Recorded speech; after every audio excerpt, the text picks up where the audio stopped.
Hey guys, let's talk about UFC 94, Poirier versus Johnson this past Saturday. This is Sensei UFC, and I do this after almost every UFC. Sometimes I'll break down some techniques that were used in that card that I feel were effective, or maybe something I felt was ineffective that people shouldn't be doing. But basically, what Sensei UFC is for, it's for. Sorry about the kids are yelling; they're doing class. Um, why would the kids be yelling if they're doing class? That's really awkward.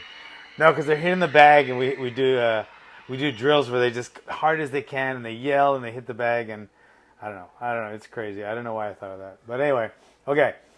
Sensei UFC is like, to me, it's like Kempo. Our system, Kempo, was formed by 5 guys from different arts: karate, judo, jiu-jitsu, kempo, and boxing, and it was practice in the street. So they would like start fights and practice the techniques they've been practicing or learning and sharing with the different grappling and striking arts, Kempo.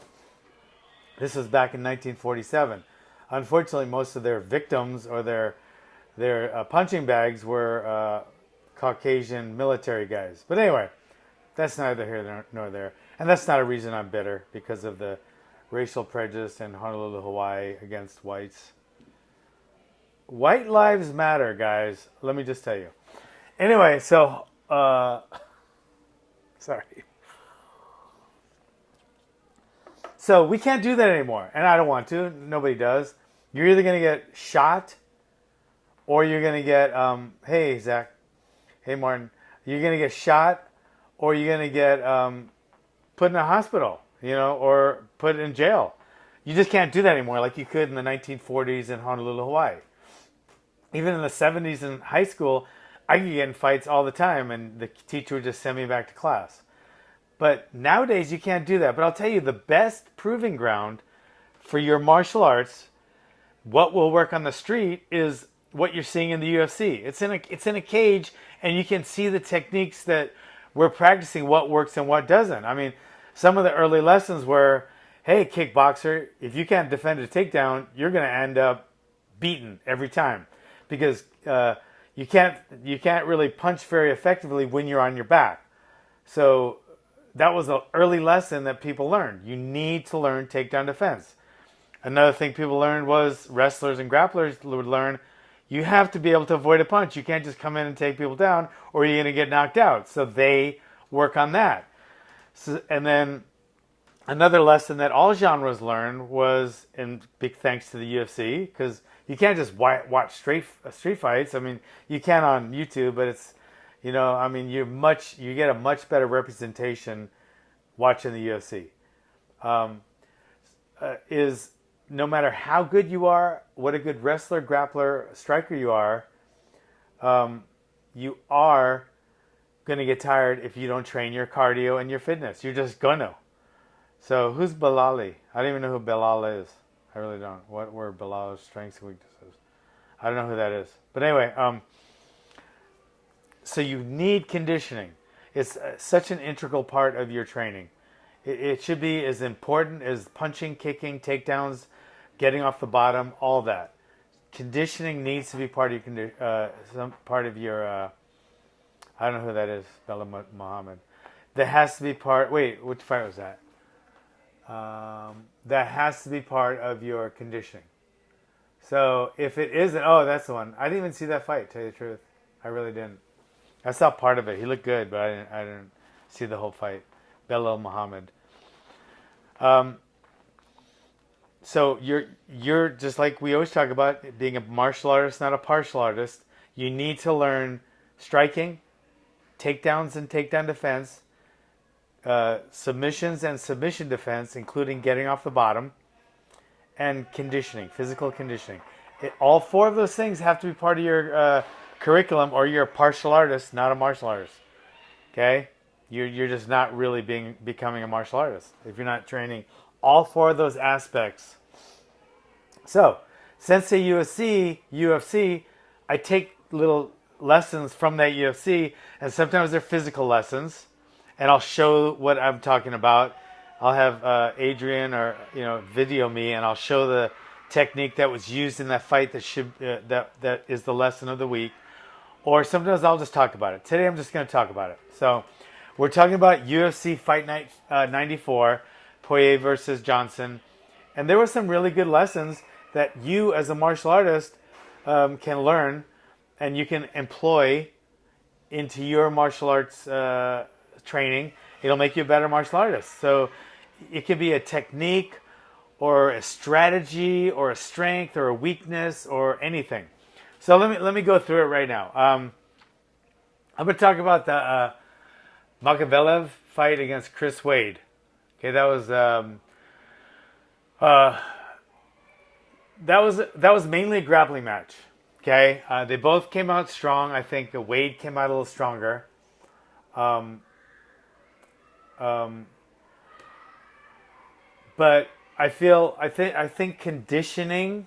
This is the important part. I think the conditioning played a huge part because it looked like Wade won the first round, but then he started tiring after that first round, and he just consistently went down in his cardio and his strength.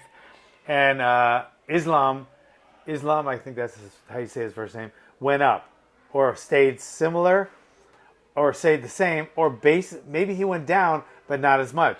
So I think it was a very close first round. But I think conditioning was the deciding factor. And that's one of my lessons all the time. Conditioning. It can win or lose a fight in the street or in the cage. What makes a good MMA coach? Knowing the sport, knowing the art, knowing how to inspire people, knowing how to correct people, and caring about your fighters more than anybody else there. When you're in the corner, you need to care about him more than the referee, the judges, the doctor, the ring doctor, anyone. You need to be his number one advocate. That's the most important part of being an MMA coach.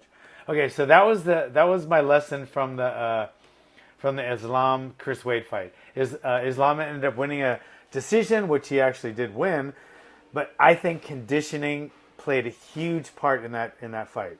Okay, another fight. One of my favorite fighters, just because I love the guy and he's such a good guy. João,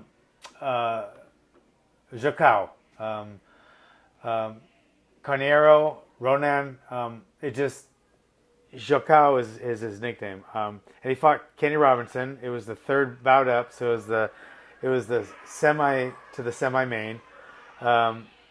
Rowan, I guess it's Hohen, because they pronounce their R's with an H, right? Hohen Carneiro. I just call him João because that's his nickname.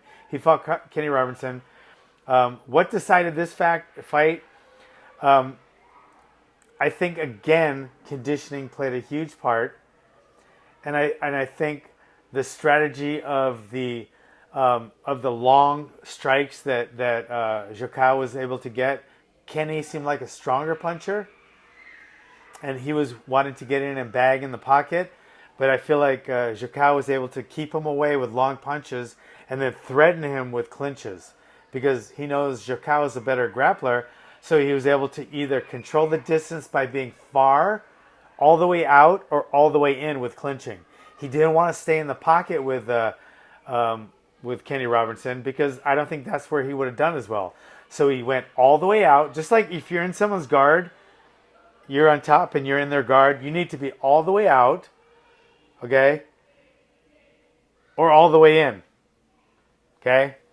You know what I mean? You need to be up, postured, okay, where you can do your damage or be safe, or you need to be all the way in where they can't submit or whatever. So on the bottom, it's the same thing. You need them to be all the way out or all the way in. And that's what his strategy was. He kept him outside with his longer punches. Okay, he used a couple kicks, but he's not much of a kicker. And then he also brought him in at times, so it stayed out of the pocket. It was all the way in to the clinch, and he was much more threatening in the clinch than Kenny was. So that's how I feel he won. So that's the lesson I got from that. In a fight, keep your distance. If it was if Kenny Robinson's distance, he would have kept the fight in the pocket and he would have won. Okay? But he didn't win because Jacques was able to keep the fight at his distance, all the way out or all the way in with a clinch. Now, say he was a banger, a long-range banger, and he wasn't great in a clinch and he wasn't great on the ground, then he would have just been all the way out. But since Jacques was longer than him, so he kept his punches longer. I don't think he was as hard as a hitter. And then when it got threatening near the pocket, Jacques would hold him in and clinch. So his strategy worked really well. And so basically the strategy was control the distance. He who controls the distance controls the fight. Distance is king. Jacques was able to control the distance, basically. Okay. The last lesson I'm gonna talk about is, it's not really a lesson on skill at all or anything in particular, but it's more of a. I'm gonna do a whole blog on this. I'm gonna give a lot of examples and stuff. Favorite strike, left hook, without a doubt. Brunson against Uriah Hall. Dan Henderson against Michael Bisping. The list can go on and on, but I'll use Johnny Hendricks against a lot of guys. Tyrone Woodley against Robbie Lawler. Okay, what do they have in common? I'll tell you what they have in common. Like I said, I'm going to do a whole blog about this. Look for it, please. A good grappler can knock out a good striker. Okay? A good grappler can knock out a good striker. No, Paul Daly isn't a good example. That's why. He's not a grappler first. These guys, like Dan Henderson, Olympic wrestler, Tyrone Woodley, collegiate star wrestler, Johnny Hendricks, Olympic star wrestler, and Brunson, an Olympic a collegiate really good wrestler. They can still knock out the striker being Uriah Hall, a very, very good, polished, wrestler, can still outstrike a striker. He can knock him out with one punch. He won't be able to beat him in a boxing match on boxing, but he can knock him out with one punch. So my point is, and this is lesson number 3, it's not really a lesson, it's more of a philosophy, and I'm going to talk about it in a blog, a whole blog. But a good wrestler can beat a good striker with one punch, but a good puncher can't out-wrestle a wrestler. Now, of course, there's going to be different, once in a while, this will happen, 1 out of every 1,000 fights, okay. But I'm going to say the majority of the time, almost, I'll say 99% of the time, maybe 95, I don't know. I'm not really good at statistics or math in any way. A great grappler can still knock out a great striker. A great striker cannot out-wrestle a great grappler. Okay? Now that means a lot. And it means a lot for the street too. And the blog I'm going to do is going to tell you why, if you're a great striker, you should not try to wrestle in the street. But if you're a great wrestler, you should. Okay? Is that too much? Anyway, so that is my that's my Sensei UFC for UFC 94, Poirier versus Johnson. I gave you 3 very important lessons. Actually, there was more, 4. Condition is king. Condition is mandatory. Condition is not king. Distance is king. But conditioning will mean the difference between winning and losing. If 2 guys are equal in everything else, the one with the better conditioning will win. My greatest inspiration, I don't really have one. It was my instructor, Walter Godin, and just being the toughest guy in the street, because back then in Honolulu, Hawaii, as a white kid with long blonde hair, I just want to be tough. So that was my biggest inspiration. And I thought the toughest guy around was Walter Godin. So he was my biggest inspiration. I never had a sport biggest inspiration. So anyway, okay, so those are my very important lessons. Conditioning can mean the difference between winning or losing. You need to train conditioning. It's one of the four, okay, of being a martial artist, not a partial artist. Number two, distance, okay. And then I guess it was just three. And then number three, a great grappler. I mean, just a great accomplished grappler can knock out a striker, a great striker, like Uriah Hall is a great striker. He can knock him out with one punch like he did. But I would be willing to bet Uriah Hall could never out-grapple Brunson. So that's my third lesson. I guess there's not four. I ripped you off. Sorry. Anyway, all right, guys, please comment. Even though this is done and you watch this, please comment anyway, even though it's not live, because I'm going to use this in my blog. Thanks for coming, guys. Please comment and please subscribe. Follow me.